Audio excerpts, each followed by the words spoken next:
আজকে আপনাদের দেখাবো টমেটো আর পেঁয়াজ দিয়ে ছোটো বেল্লা মাছ রান্না করা সুন্দর একটি রেসিপি। প্রথমে কড়াইটা গরম করে নিলাম, এখন দিয়ে দিব পরিমাণ মতো তেল।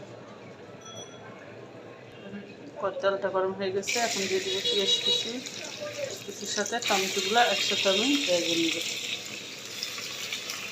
টমেটো আর এই পেঁয়াজটি আমি একটু লবণ, সামান্য একটু চিনি গুঁড়ো দিয়ে টমেটোগুলো আর পেঁয়াজগুলো আমি ভালো করে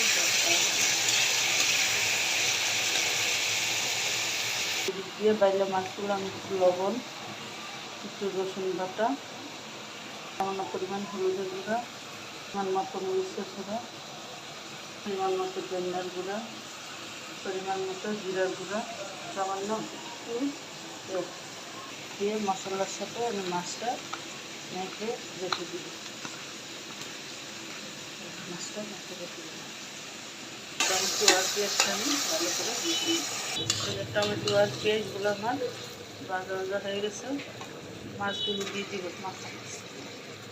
মাছগুলো দিয়ে সামান্য একটু পানি দিয়ে দিব, দিয়ে হালকা নাড়াচাড়া দিয়ে দিব।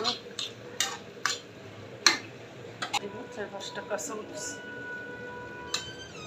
এখন ঢাকনা দিই, যে ঢাকনা খুলে মাছগুলো নাড়াচাড়া দিয়ে দিব। এখন ঢাকনাটা খুলে রাখবো। মাছের উপর এখন ধনিয়া পাতা দিয়ে দিব, দিয়ে 2 মিনিট রেখে তারপর নামিয়ে নিব। আমার মাছ রান্না হয়ে গেছে, এখন নামিয়ে নিব। কেমন দেখতে হচ্ছে রান্না করাটা অবশ্যই সবাই কমেন্টস করে জানাবেন। বেল্লা মাছ টমেটো দিয়ে রান্না করাটা আমার দেখতে কেমন হচ্ছে।